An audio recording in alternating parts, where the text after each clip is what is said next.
আসসালামু আলাইকুম।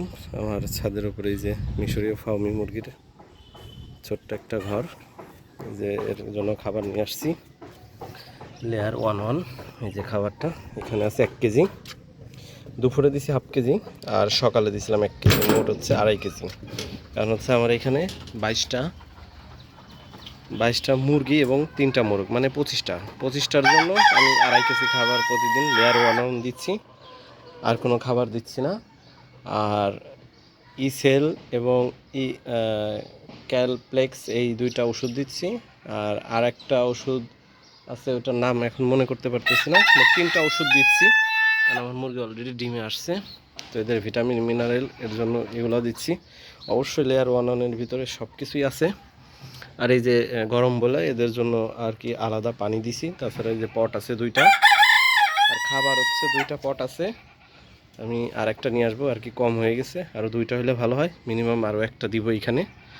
তো ওই যে দেখা যাচ্ছে ডিম পারছে, তো আমি আজকে দেখবো যে ডিম পারছে কয়টা। 3টা তো দেখি এলোমেলোভাবে পড়ে আছে।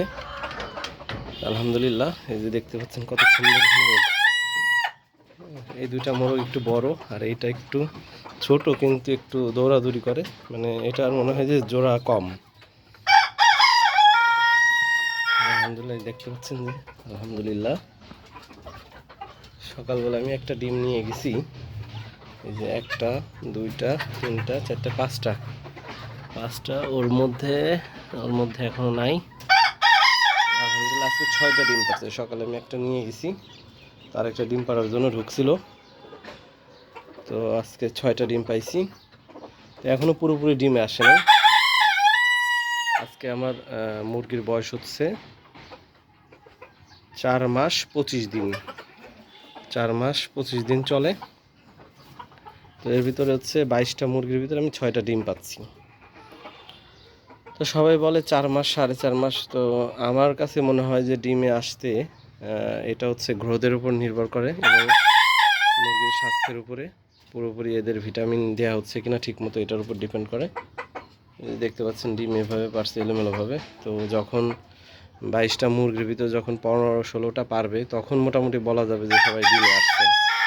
15-16টা যদি পারে, বা 15টা প্লাস, 15টা পারলেও তো 15টা প্লাস পারতে হবে, 16 এরকম 16-17টা পারলে 70% পাইলে মোটামুটি ধরা যাবে যে হ্যাঁ ডিম পারতেছে ফার্মি মুরগির, মোটামুটি 70 থেকে 80। তো সবাই আমার জন্য দোয়া করবেন। এই যে দেখতে পাচ্ছেন কত সুন্দর এগুলা। আসলে ফার্মি মুরগি পালার এক ধরনের আর কি ভালো লাগা থাকতে হয়, কারণ এদের যে কালার, সৌন্দর্য, এটাই আর কি মানে মানুষকে মুগ্ধ করবে অন্য মুরগি থেকে। তো সবাই ভালো থাকবেন, আল্লাহ হাফেজ।